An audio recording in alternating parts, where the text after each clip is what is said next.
께서 필요한 말씀을 주시고 우리에게 향하신 하나님의 뜻을 향해 힘차게 걸어가고 살아가는 우리 모두로만 사용하여 주옵소서.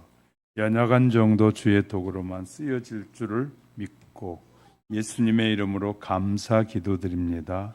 아멘.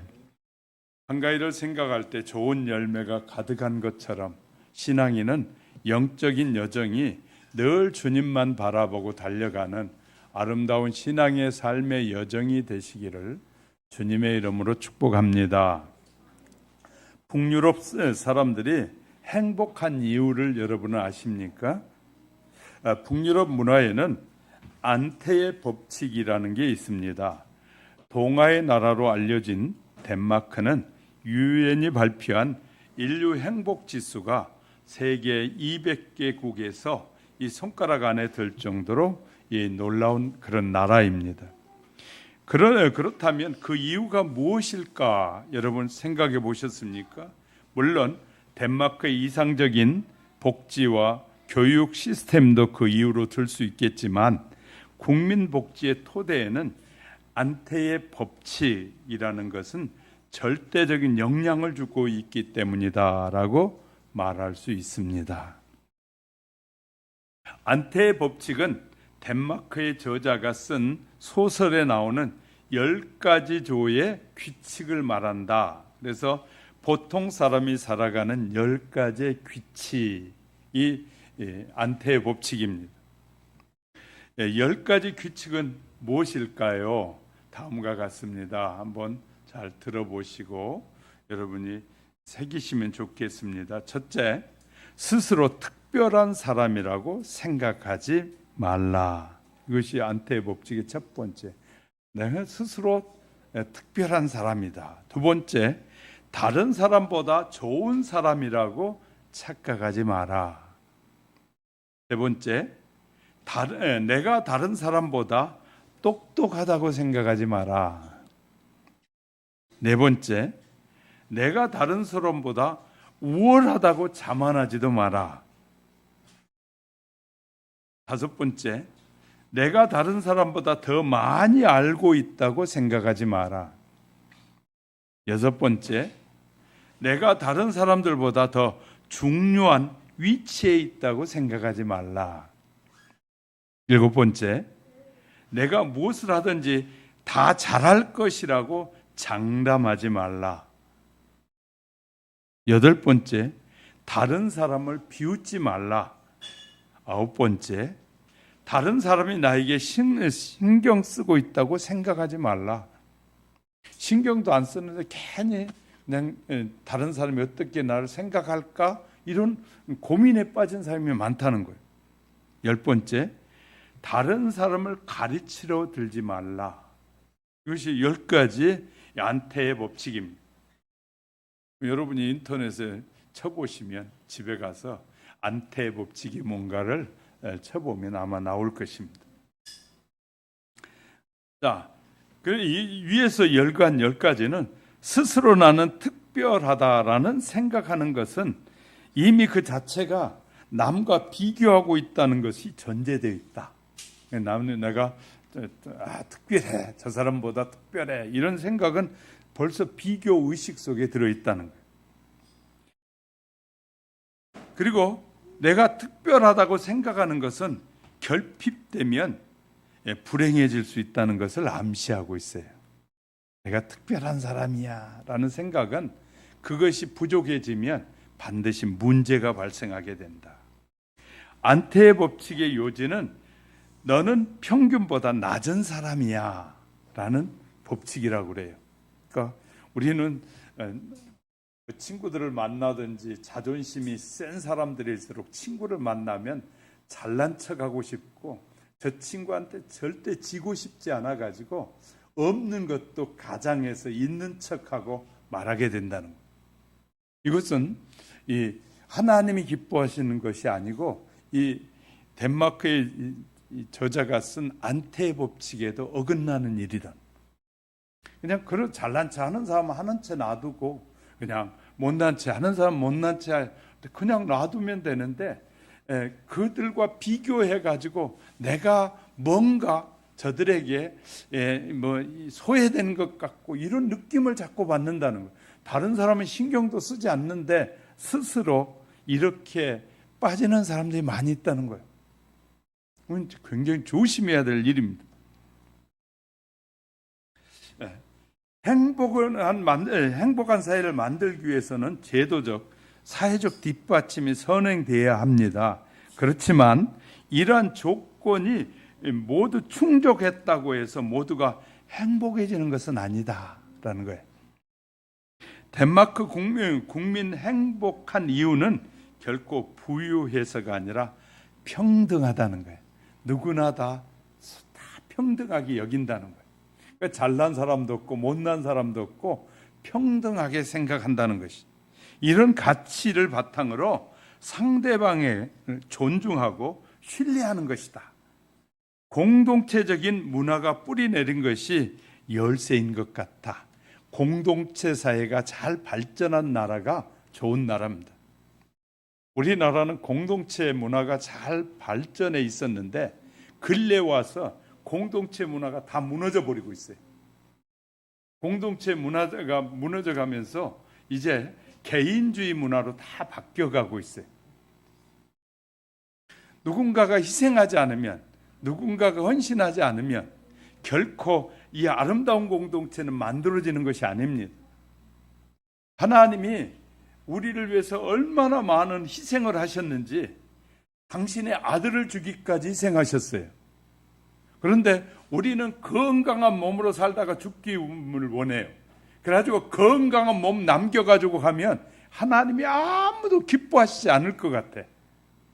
최선을 다해서 내가 다 헌신하고 봉사하고 섬김을 통하여 쓰여지고 난 다음에 하나님 앞에 갈 때 하나님이 기뻐하시지, 그냥 튼튼한 몸, 건강한 몸, 쌩쌩한 몸 갖고 하나님 앞에 가면 하나님이 나는 너를 만들 때 세월이 가면서 늙어가고 힘들어져서 정말 최선을 다하고 다 드려지고 나서 오기를 원했는데 너는 그냥 튼튼한 모습으로 왔구나. 하나님이 기뻐하시지 않을 것 같아요. 우리의 핵심은 하나님이 뭘 원하실까? 우리가 깊이 생각해 봐요. 행복의 원천은 사람에게서, 문화에서, 환경에서 있는 것이 아니라 하나님이 우리에게 행복의 근원이 되신 분이 우리에게 행복을 주셔야 행복해진다. 할렐루야. 행복이 만들어지는 것이 아니잖아요. 행복은 만들어진다고 생각하는 사람, 그래서 행복을 만들려고 별짓을 다 해봐요. 근데 그곳에서 행복을 누리지 못해. 근데 하나님이 우리에게 주신 그 행복을 누리면 모든 것이 편안해지기 시작한다. 할렐루야. 이게 다른 점이라는 거예요. 그러니까 사람은 행복해 보려고 별 수단과 방법을 다 가래. 행복해 보려고 그냥 이 많은 몸을 쓰고 막 기를 쓰고 돈을 쓰고 막 그렇게 보는데 거기에 행복이 있는 것이 아니라 예수님을 만나는 것이 행복이다. 하나님을 만나는 것이 행복이다. 성령님의 인도함을 받는 것이 행복이다. 할렐루야. 우리의 개념이 달라져요. 우리의 가치도 달라져야 돼. 그러니까 우리가 나를 창조하시고 우주 만물을 창조하신 분을 만나는 것이 우리에게 가장 중요한 행복이다 라는 기준으로 바뀌게 될 때, 행복은 결국 긍정에서 태어나고 감사를 먹고 자라면서 사랑으로 완성되는 진리를 아는 것이 행복이다. 할렐루야. 이제 우리가 이제 이런 사실들을 성경이 우리에게 가르쳐주고 있단 말이에요.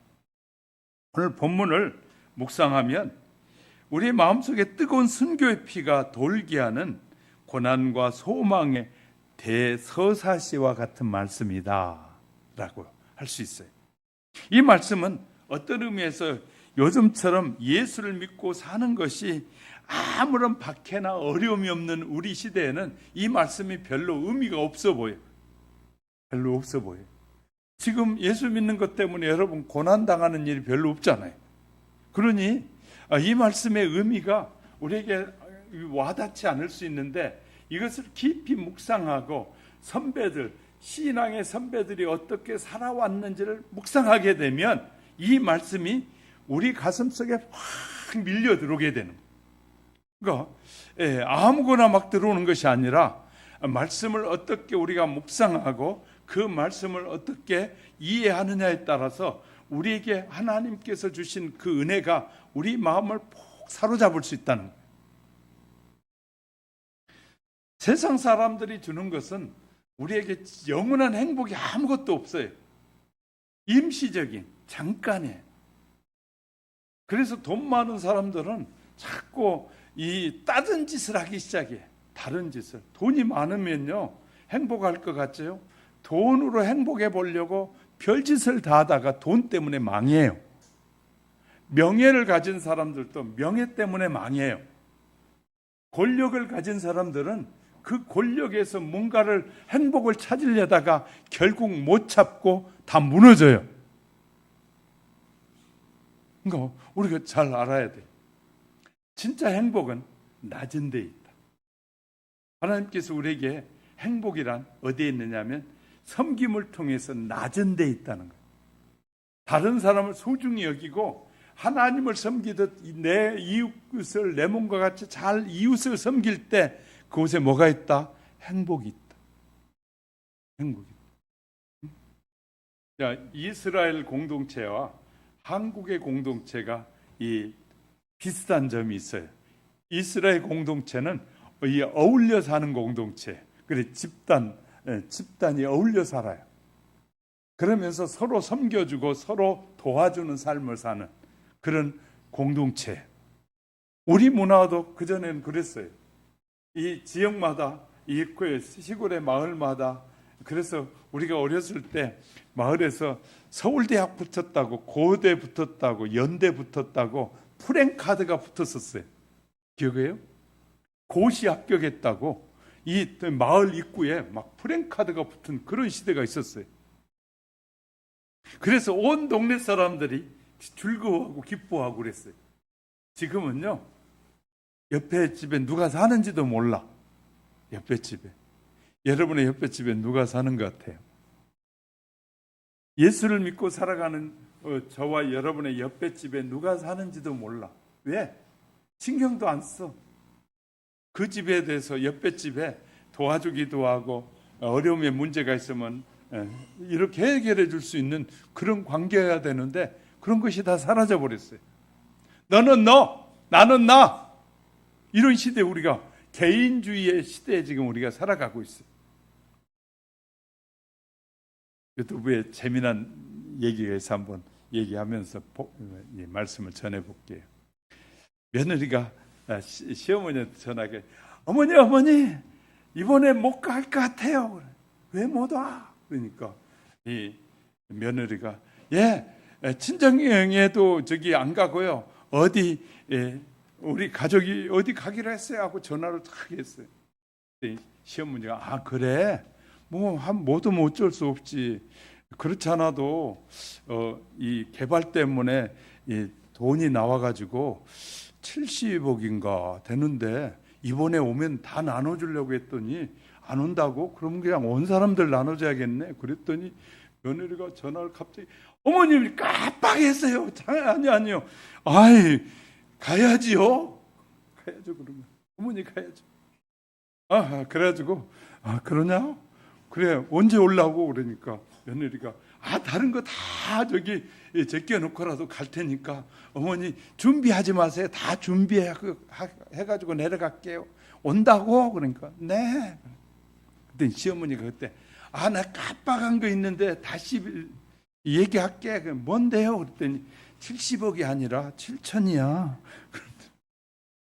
그랬더니 우리가 그런 시대에 우리가 살고 있어요. 70억이라 그러니까 놀러 가는 것까지 다 포기하고 온다 그러다 했는데 시어머니도 지혜로운 것 같아. 그러니까 요새는 며느리하고 시어머니 사이도 머리가 좋아야 된대. 그런 시대입니다. 하여튼 오늘은 그래서 진정한 그리스도인이 되기 위해서는 삶의 자세가 어떤 자세가 필요한지 좀 살펴보려고 하는데요. 저와 여러분이 자동차에 후진 기어가 있잖아요. 탁 빼면 뒤로 쫙 받는데 근데 신앙에는 후진이 있어서는 안 된다. 자동차는 후진이 있어도 좋은데 신앙에는 후진이 있어서는 안 된다. 그래서 제가 이렇게 제목을 붙여봤어요.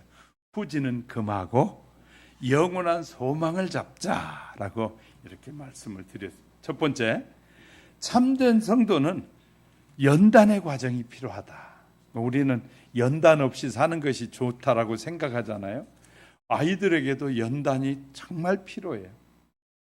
돈이 아무리 많아도 안 주고 아이도 가난하게 사는 것도 배워야 돼요. 그냥 풍부하게만 길러주고요. 그냥 그러면 나중에 결국 부모에게 그 모든 화살이 돌아오게 돼요. 오늘 본문의 32절 말씀 같이 읽어봅시다. 시작. 전날에 너희가 빛을 받은 후에 고난의 큰 싸움을 견디어낸 것을 생각하라. 전날에 이 말은 예수 그리스도를 내가 믿을 때, 예수님을 믿고 나서 이 그리스도의 빛이 우리 안에 들어오게 되잖아요. 그리스도의 빛이 우리에게 탁 비춰졌을 때 이 전날에 그리스도의 빛은 은혜의 빛을 말하기도 해. 성령의 능력을 말하기도 해. 우리가 은혜를 많이 받았을 때 어떻게 합니까? 하나님이 그렇게 좋은 거예요. 은혜를 많이 받았을 때는 우리가 예수 믿는 게 그렇게 좋은 거예요. 그래서 하나님을 만나고 예수님을 만났을 때 너무너무 행복한 거예요. 그랬을 때 그 기쁨 때문에 그때는 고난이 있어도 다 이겨낼 수 있었어요. 다 이겨냈어요. 그 일을 생각하라는 거예요. 너희가 신앙생활하는 여기까지 올 때까지는 여러분이 30년, 50년 신앙생활을 하는 과정에 지금 신앙생활을 잘하고 있다는 것은 많은 고난을, 어려움을 견디어냈다는 말이에요. 그렇지 않으면 30년, 50년 예수를 믿을 수가 없잖아요. 30년, 50년, 예를 들어 70년을 신앙생활을 하는 것은 그만한 많은 견단을 이겨내고 아직도 주님의 전에 나와 예배드리는 사람이에요. 할렐루야. 그러니까 은혜 받았을 때를 기억하라는 거예요. 기억하라는. 자, 과거에 어떤 일로 인해 예수 그리스도를 믿고 하나님의 자녀가 됐습니다. 어려웠던 그 신앙의 길을 잘 싸우고 견디어냈어요. 그런데 오늘날 이제는 신앙이 흔들리기 시작하는 거예요. 세월이 갔는데 더 많은 하나님의 말씀을 들었고 더 많은 시간을 주님과 교제했고 더 많은 시간을 기도했고 더 많은 말씀을 들었는데 세월이 가면서 믿음이 침륜에 빠져가는 이유가 무엇일까요? 왜 신앙은 후진하는 삶을 살고 있을까요? 왜 스스로 신앙의 태보를 가져오고 있을까요? 그 이유를 살펴보면 간단합니다. 수많은 사람이 예수의 피를 통해서 새로운 인생의 길을 걸어가는데 하나님께서 열어주셨는데 지금 누리는 세상의 화려한 환경과 여건이 미래보다 더 좋아 보인다는, 미래보다 더 하나님이 예비한 나라보다, 장차 우리를 위해서 준비한 그 나라보다 지금이 더 좋아 보인다는, 우리의 눈에 지금의 환경이 훨씬 더 좋아 보인다는. 근데 자, 우리가 30년 전에 우리의 삶과 지금에 살펴보면 30년 전이 좋습니까? 지금이 좋습니까? 지금이 좋잖아요. 그러면 영원한 나라는 얼마나 좋겠어요. 근데 우리는 영원한 나라를 생각하지 않으니까 그러니까 우리의 생각이 어떤 한계에 딱 머물러 버리는, 이것이 좋아 그러면 더 이상 꿈을 갖지 않는다는 거예요. 그런 사람은 퇴보하게 된다. 퇴보하게 된다. 성장이 멈추는 거예요. 우리는 부지런히 지금도 배우려고 애를 써요. 저희도 좋은 거 있으면 배우러 다녀요. 지금도. 아니 나이가 이제 될 만큼 됐는데도 배울 거 있으면 우리는 낯 가리지 않고 가요. 배우러 가보면 젊은 애들이 많고 우리 같이 낯설 먹은 사람 별로 없는데도 불구하고 배우러 가요. 왜냐하면 배워야 되기 때문에. 세월이 가도 배우려는 자세로 살아야 돼. 우리는 아이들을 보면서도 배움을 깨달아야 되고, 이 자연을 보면서도 배움을 깨달아야 되고, 우리는 이렇게 깨달으며 살아가는 삶이어야 돼. 내가 이만큼 이제 공부했으니까, 내가 이만큼 알았으니까 나는 더 이상 배울 게 없다, 알 것 필요 없다라고 생각하는 사람은 교만한 사람. 왜냐하면 여러분이 세상에 대해서 알면 얼마나 알겠어요? 하나님에 대해서 알면 얼마나 알겠어요? 듣기는 들었는데 안 믿고 넘어가는 일이 너무 많거든요. 수도 없이 들었어요. 근데 믿지를 않아. 그렇기 때문에 우리의 삶이 수많은 문제들을 발생하고 있어요. 그래서 예수님께서는 비유로 이런 말씀을 하신 거예요. 딸기, 가시떨기, 씨를 뿌렸는데 가시떨기에 뿌려진 씨가 있었다. 그 가시떨기 위에 뿌려진 씨앗은 재리의 유혹을 견디지 못하고 결국 금방 뭐했다? 무너졌다. 다시 말해 신앙에 하나님께서 우리를 불러주셨는데 세상을 보니까 너무 좋아. 아이고 저기 더 좋아 보이는데 하는 순간에 우리는 믿음은 퇴보하기 시작하고 후진하기 시작한다. 세상 사람들의 얘기가 자꾸 들려오거든. 하나님의 말씀보다 세상 사람들의 이웃들의 얘기가 자꾸 들려오거든. 우리의 신앙은 퇴보하고 있는 겁니다. 퇴보하고 있는. 저와 여러분은 어떤 환경에서든지 저렇게 사는 거 저런 사람도 있구나. 그래 저렇게 사는 것이 정말 행복일까? 주님을 섬기는 것이 행복일까? 이렇게 생각해 봐야 되는데 저렇게 사는 것이 좋아 보이네. 활짝 웃고 사니까 좋아 보이네. 웃고 난 사는 이 친구들 모임에 가서 막 떠들고 그런 사람들은 뒤돌아보면 그의 삶이 공허해서 그러는 거예요. 우리가 사람들 앞에서 막 떠드는 사람들 있잖아요. 막 가장하고 막 해서 떠드는 사람들은 뒤가 공허하기 때문에 사람들 앞에서 무엇인가를 채우고 싶어서 그래. 진짜 평안한 사람은, 진짜 여유 있는 사람은 절대 동요하지 않아요. 그런 일에. 자, 저에게 충분한 먹을 것과 입을 것이 있어. 그런데 막 먹는 것 때문에 그러면 아둥바둥하지 않아요. 내가 그리스도의 평강이 내 마음을 탁 사로잡고 있으면 평안하다고 하는 사람들, 세상의 평화를 누리는 사람들의 얼굴을 가만히 들여다보면 그 진짜 평안이 없어요.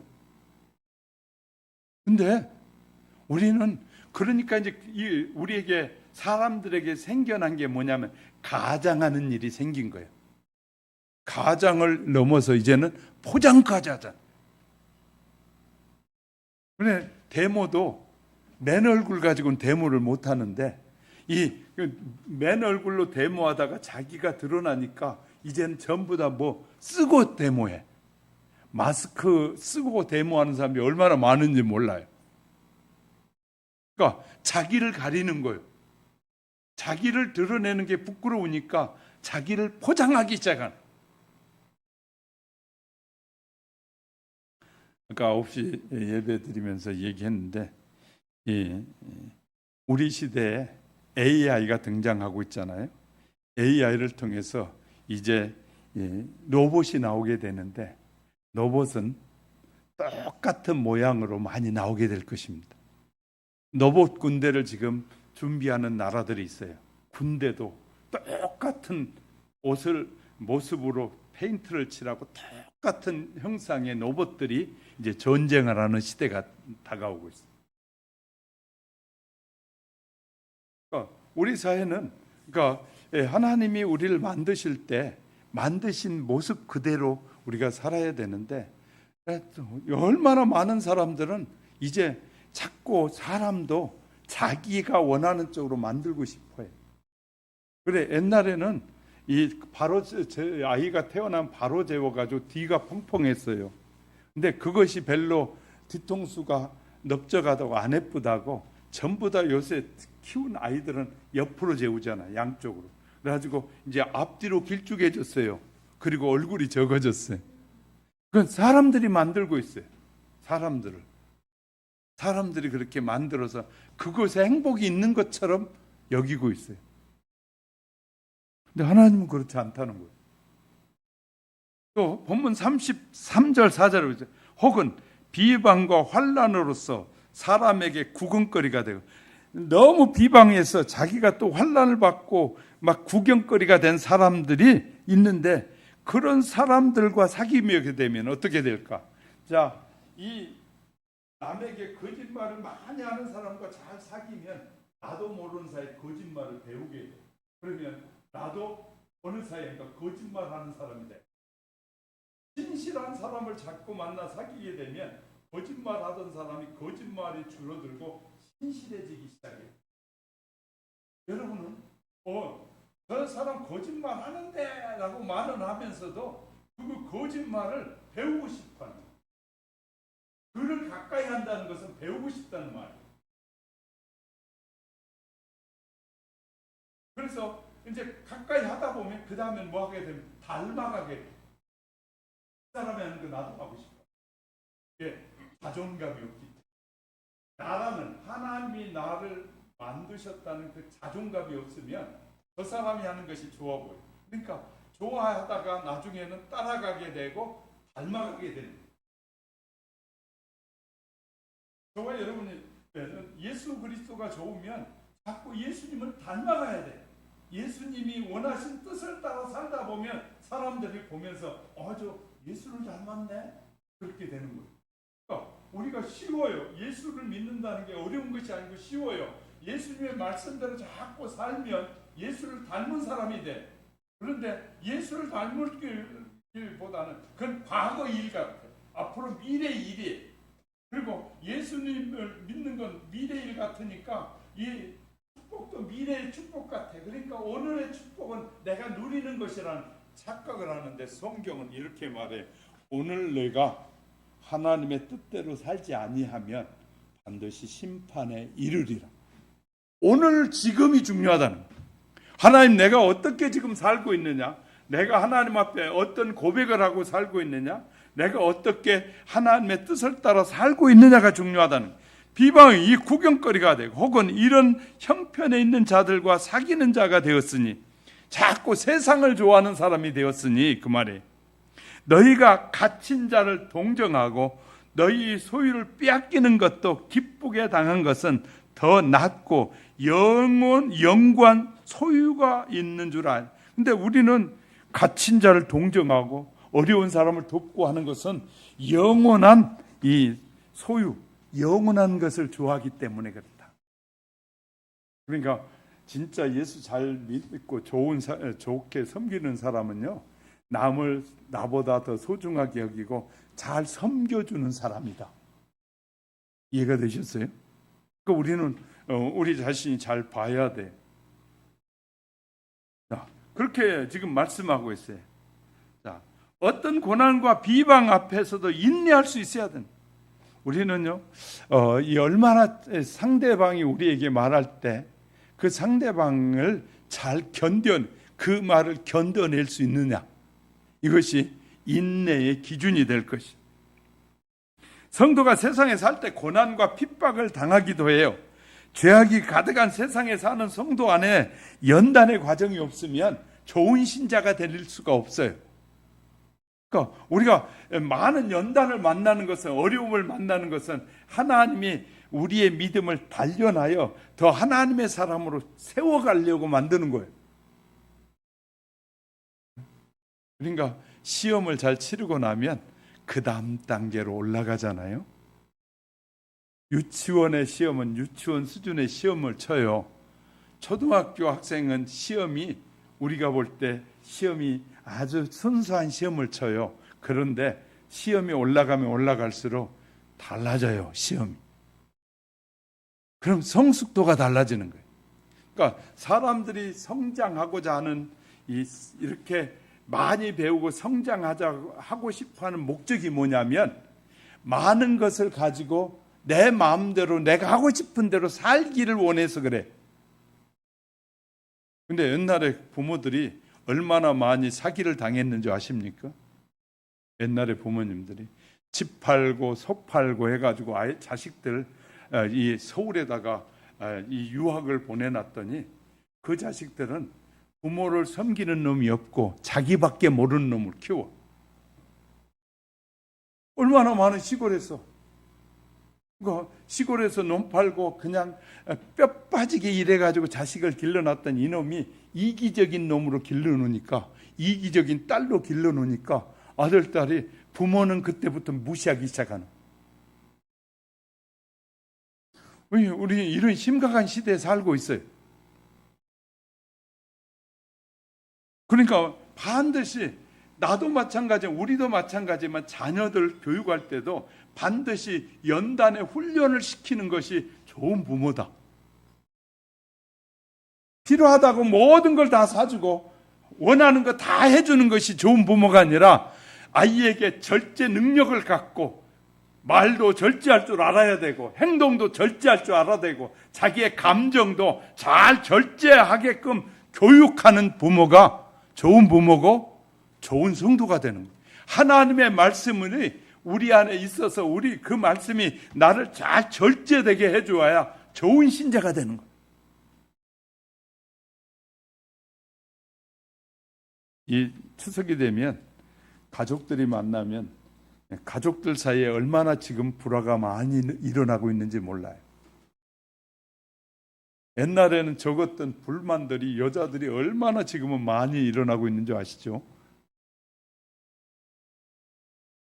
희생하고 싶지 않다는 거예요. 이제부터는. 이제는 희생하는 삶이 아니라는 거예요.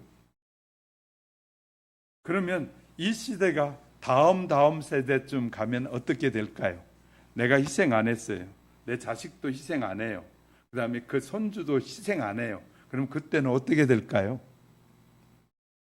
미래를 볼 줄 모르는 사람, 어리석은 사람들은 미래를 생각하지, 나만 생각하는, 그래서 그걸 개인주의요, 이기주의라고 말하는 거예요.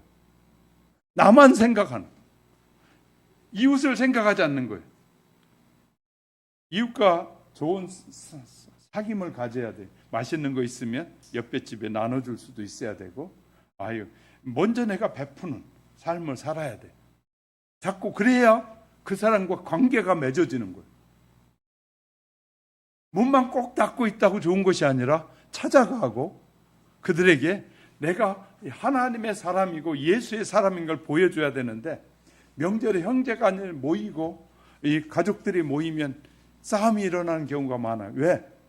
한쪽은 많이 있는 사람은 지켜야 되고 없는 사람은 이번 기회에 만났을 때 좀 뜯어가야 되겠고, 이런 싸움이 일어나는. 그래서 형제가 만나는 것도 싫어해. 언제가도 말씀드렸어요.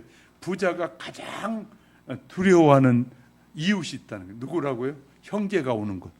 부잣집에 형제가 오는 걸 가장 싫어한다. 왜? 뭐 달라 그럴까 봐. 우리는 왜냐하면 베풀고 사는 거. 왜냐하면 평생에 내 것이 되는 것이 아무것도 없어요. 우리의 신앙이 퇴보하지 않으려면 어떻게 해야 하라고요? 우리가 베풀고 섬기고 사는 것이 중요해. 예수님께서 그래서 누가복음 9장 62절에 손에 쟁기를 잡고 뒤를 돌아보는 자는 뭐하라고요? 하나님의 나라에 합당하지 않다. 쟁기를 잡았으면 바로 반드시 가야 되는데 쟁기를 잡고 뒤를 보니까 자꾸 삐뚤삐뚤해지는 거예요. 하나님의 마음에 합당하지 않다 그 말이에요. 그래서 성도들은 자동차에 비유해서 이 후진 기어가 있으면 안 되고 전진하는 지혜가 필요하다라는 사실을 지금 말하고 있어요. 또 그래서 저와 여러분은 비로소 예수님을 진정으로 사랑하는 그 은혜를 깊이 깨닫고, 이제 제가 늘 말씀드렸어요. 명절에는 서로 가족을 섬겨주는 시간을 갖는 게 중요하다. 섬겨주자. 섬겨서 아름다운 공동체를 만들어가야 돼. 기독교인들도 공동체를 만드는 걸 싫어해. 공동체, 그리스도인들도. 그러나 언제 복음을 전하겠어요? 복음을 전할 길이 없어지는, 자꾸 막히는 거예요. 우리는 우리의 하나님께서 주신 몸을 하나님의 영광을 위해서 자꾸 쓰면 하나님이 더 건강도 주시고 하나님께서 우리에게 필요한 모든 것을 새롭게 해주실 줄 믿으시기 바랍니다. 할렐루야.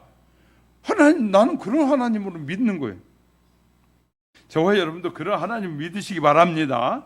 건강한 성도는 하늘의 소망으로 사는 게 35절. 그러므로 너희는 담대함을 버리지 말라. 신앙생활을 위해서는 담대함이 필요해요. 이 주일날 일찍 일어나서 예배 드리러 나오려고 하는데도 얼마나 결단이 필요한지 몰라요. 그죠? 네, 주일날 예배 드리러 나오는데도 결단이 필요해요. 근데 아이들을 가르치는 선생님들은 8시 반, 9시에 오면 얼마나 선생님들은 더 결단이 필요하겠어요. 우리 권사님들도 다 주일학교 교사 해봤잖아요. 교사 하려면 주일날은 다른 날보다 더 바빠져. 주일날이. 왜냐하면 주일학교 아이들 데리러 가야 되고 막 하려면 얼마나 바빠지는지 몰라요. 요새 그렇게 하라 그러면 다 못할 건다 그럴 것 같아. 그때 얼마나 열심히 우리가 그 열심에서 자꾸 후퇴한다는 거. 신앙이 후퇴하고 있다는 거. 그래서 너희는 담대함을 버리지 말라. 신앙생활은 담대. 왜? 우리에게서 뺏어가려고 사탄은 시간과 환경과 여건을 가리지 않고 우리를 무너뜨리려고 해. 계속해서. 내가 예수 그리스도로 인해서 만족해야 하는 이 만족을 빼앗아가려고 사탄은 수도 없이 우리에게 도전해와요.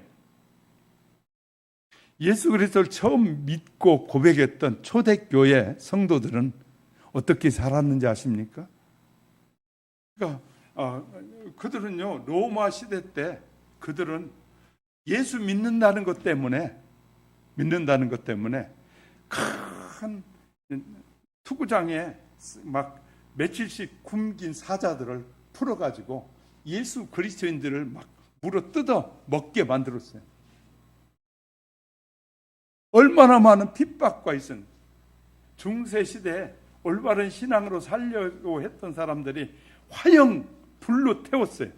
뭐 막 나무를 장작을 쌓아놓고 그 위에 나무에 묶어놓고 화형을 했어요. 예수 믿는다는 것 때문에.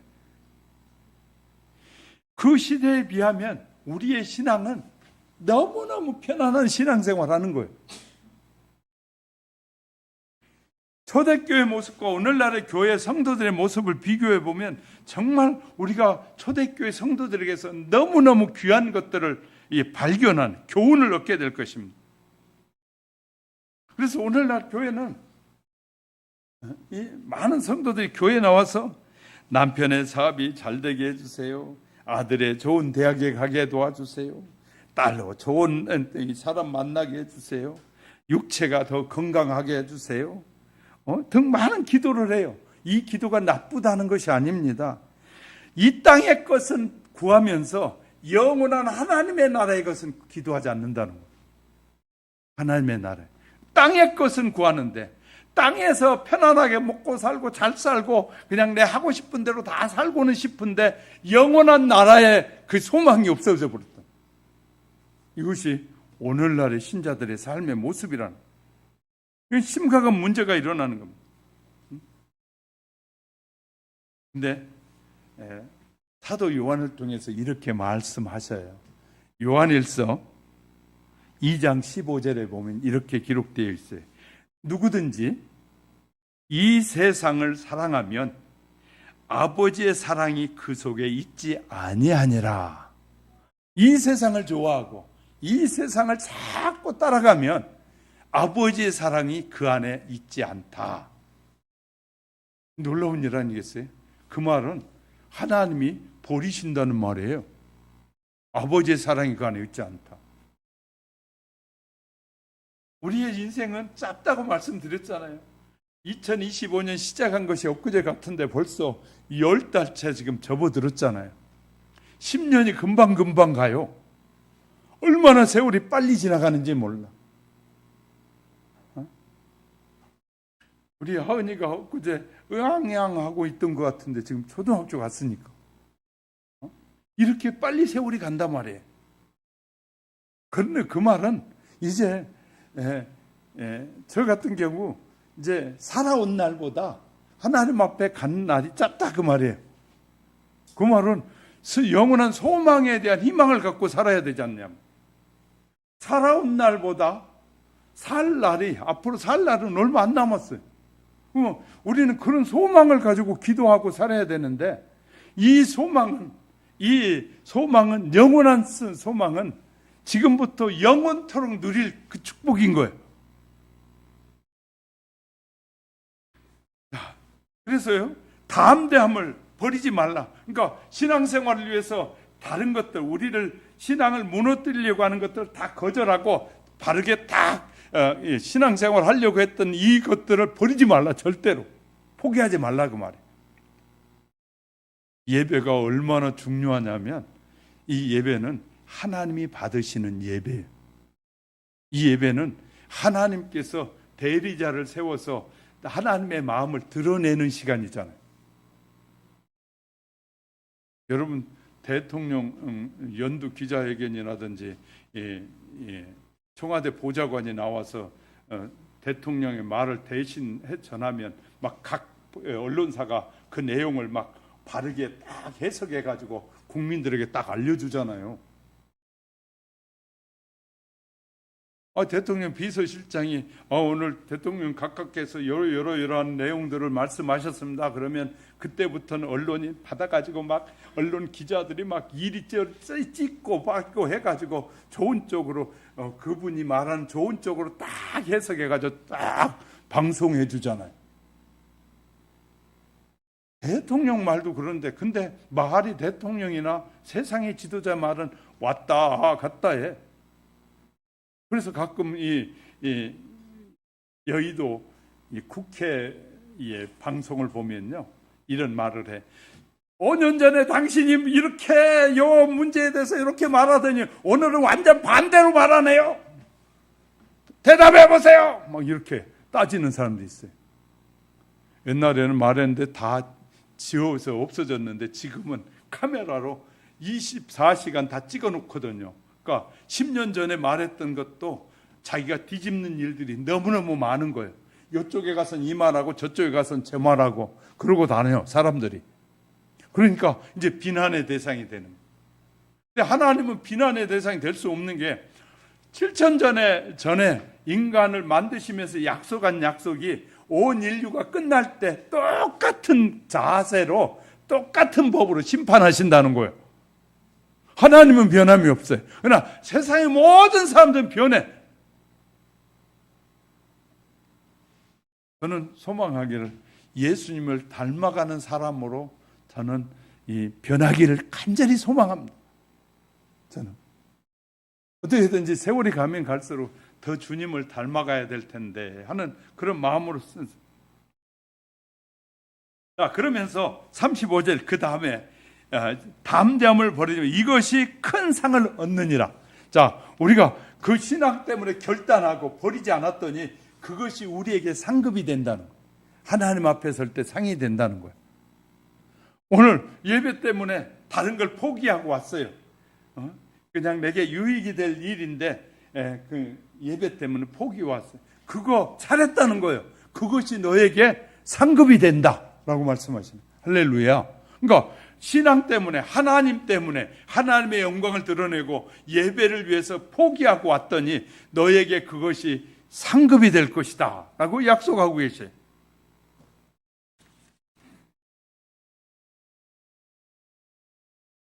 예수님은 요한복음 17장 14절을 보니까, 내가 아버지의 말씀을 너희에게 주었사오며 세상이 저희를 미워하였사오니 이는 내가 세상에 속하지 아니함 같이 저희도 세상에 속하지 아니함을 인함이니.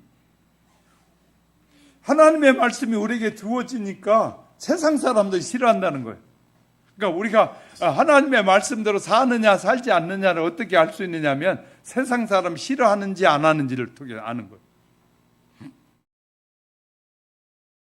그래서 목사님들이 여의도 국회의사당에 가서 막 성도들이 가가지고 성에 대한 문제, 국회가 통과시키려는 문제를, 성평등 문제를 막 아니라고 막 데모하고 그랬어요. 왜 그러냐면 국회 자기들이 볼 땐 그거 좋다는 거예요. 뭐 국민은 죽든 살든 그 사람들은 신경 안 써요. 국민들이 무슨 짓을 하든지 말든지 법 만들어주겠다는, 원하면 다 만들어준다는 거예요.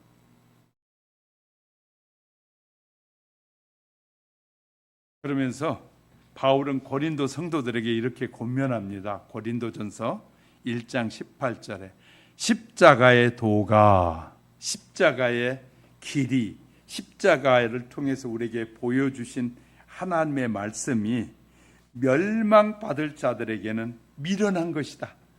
아이고, 무슨 십자가를 통해서 구원이 얻어, 말도 안 되는 거야. 예수님이 어떻게 혼자 죽었는데 전 인류를 구원해. 십자가의 도가 멸망받을 자에게는 미련한 것인데, 구원을 얻는 우리에게는, 그것을 믿는 자들에게는 뭐라고요? 하나님의 능력이다. 할렐루야. 이렇게 쓰고 있어요. 그러니까 세상은 우리하고 달라요. 예수를 믿는 사람과 믿지 않는 사람, 예수 믿다고 다 똑같은가요? 바보 같은 사람들은 예수 믿으니까 저 사람도 예수 믿잖아요. 그렇게 말하는 것은 바보 같은 소리인 줄 모르는 거예요.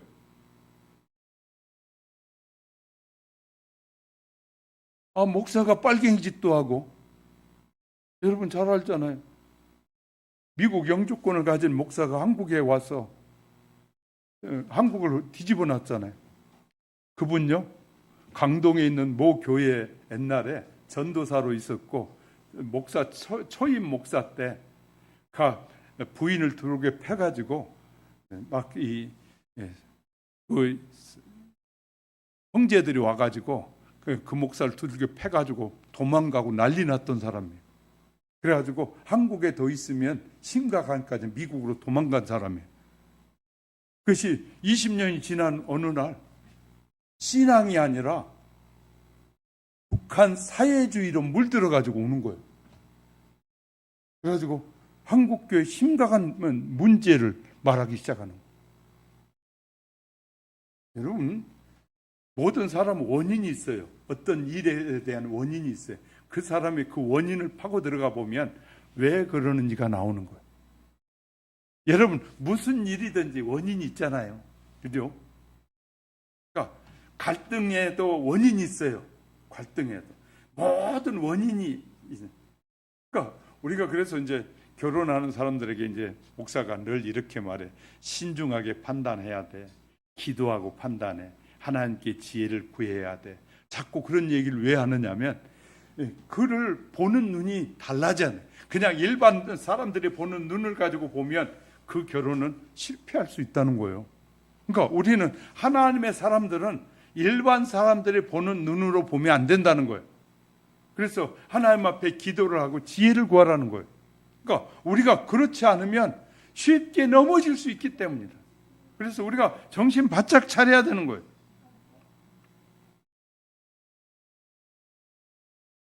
저와 여러분은, 예수님께서 내가 세상을 이겼다고 하잖아요. 저와 여러분도 예수님이 이긴 세상을 우리도 이기는 저와 여러분이 될 수 있기를 주님의 이름으로 축복합니다. 36절, 귀한 상급을 받으려면 인내하라는 거예요. 자, 36절, 너희에게 인내가 필요하면 너희가 하나님의 뜻을 행한 후에 약속하신 것을 뭐하라고요? 받기 위함이라. 우리가, 하나님께서 우리에게 자꾸 인내하고 잘 견디라라고 하는 것은 하나님의 약속이 있기 때문에. 할렐루야. 저와 여러분이 신앙생활을 바르게 잘하면 하나님의 약속의 상급이 우리에게 주어진다는 거예요. 그러면서 37절 8절 보세요. 잠시 잠깐 후면 오시리니 재림에 오시리니 지체하지 아니하고 오시리라. 나의 의인은 믿음으로 말미암아 살리라. 하나님께서 말하는 의인은 믿음으로 말미암아 살리라.